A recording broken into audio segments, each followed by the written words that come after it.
The church in Britain historically was in a position of power and was associated with the structures of wealth and privilege and political power. We're in a much more pre-Constantinian or post-Constantinian situation where the church does not supply the ideology that undergirds society, and therefore the minority existence for the church is something that all churches are going to have to learn to come to terms with. Now I see that as an opportunity. Perhaps one of the reasons that it's so hard to get people into church is because the society has seemed to be so Christian, and because being Christian is somehow intricately intertwined with being English. Everybody is Christian, and everybody is Christian because they are baptized almost immediately after birth, and they then develop an identity as being Christian because they are, after all, citizens of this country, and everybody in this country is Christian.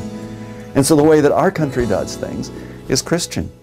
You know, and of course the way the French do things is Christian as well. The way that the Turks do things is not, alas, Christian. And so we know that we're different from the Turks. The sense of separation which the Anabaptists experienced simply by being thrown out of world and church gave them that sharper sense of only having one identity, which was their Jesus identity. To say, not where do our priorities lie, but where does our only citizenship lie?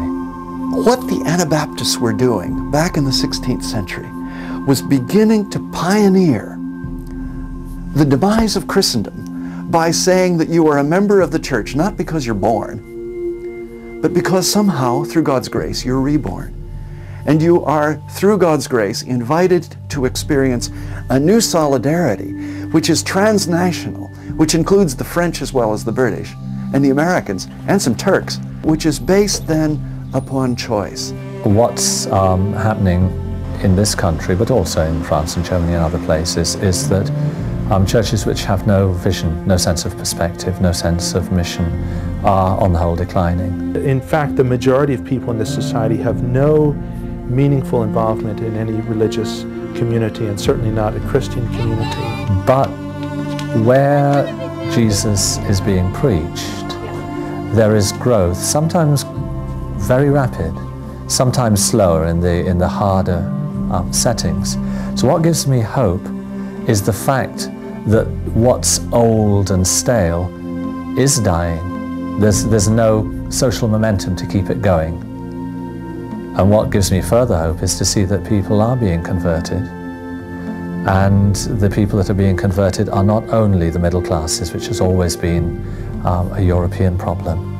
Seeing people wonderfully converted out of real paganism, out of serious addiction, people who are not educated in the professional sense, people who still have some kind of street credibility. We don't need to have a privileged position in society. We don't need to dominate society in order to be Christian. And conceivably, we can offer our best things to society when we're doing so not from a vantage point of power that is rooted in acts of parliament, but rather that is rooted in the vulnerable weakness of communities who are living in the strength of Jesus. Anabaptism is something that maybe from a historical perspective we could say is a repressed memory in this culture. I'm thinking particularly in England, in that there were Anabaptists here in the 16th century. There were these people who wanted a voluntary church, who wanted a church that was not allied closely with the state or controlled by the state. They wanted a church that had both worship and discipleship 7 days a week as part of their understanding of being church. The church in Britain, the church in the world as a whole, is, particularly in the Western world, is going to have to get used to living in a position of powerlessness. The Anabaptist tradition has been doing that for 400 years.